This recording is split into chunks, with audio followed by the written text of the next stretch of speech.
ऐसे ही पाठ्यक्रम के बारे में भी आपकी अपनी राय है। लोग कहते हैं कि अब मदन दिलावर जो है शिक्षा मंत्री बन गए हैं, तो जो हमेशा खुद कहते रहते थे कि पाठ्यक्रम में राष्ट्रवादी विचारधारा का समावेश होना चाहिए।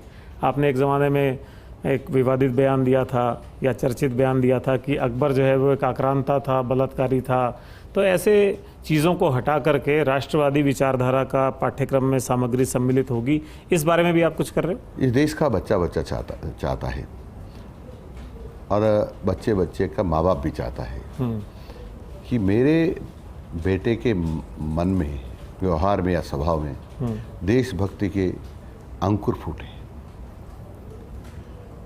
अब हमको कोई ये पढ़ा है, हमको पढ़ाया, दुर्भाग्य हमारा था कि हमने ये पढ़ा कि अकबर महान था। और मैं जब 90 में मैं विधानसभा में आया था, तब मैंने विधानसभा में कहा कि यदि अकबर महान था तो महाराणा प्रताप कौन था? दोनों ने आपस में युद्ध किए हैं। या तो महाराणा प्रताप देशद्रोही था, दूसरे लड़ रहा था महान से, या ये आक्रांता तो था ही, और मीना बाजार लगा के लड़के को उठा के ले जाता था, उनके साथ कुकर्म करता था। वो तो बलात्कारी था। बलात्कारी को हमको महान पढ़ाना, ये बेवकूफ़ी थी उस समय के लोगों की जिन्होंने उनको महान पढ़ाया।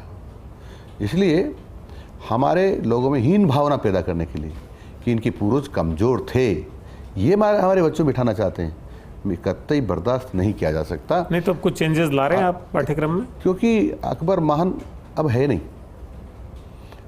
पाठ्य पुस्तक में, मैंने जितना देखा है। फिर भी यदि कहीं ऐसा होगा तो हम उसको बदल देंगे। चलिए, मैं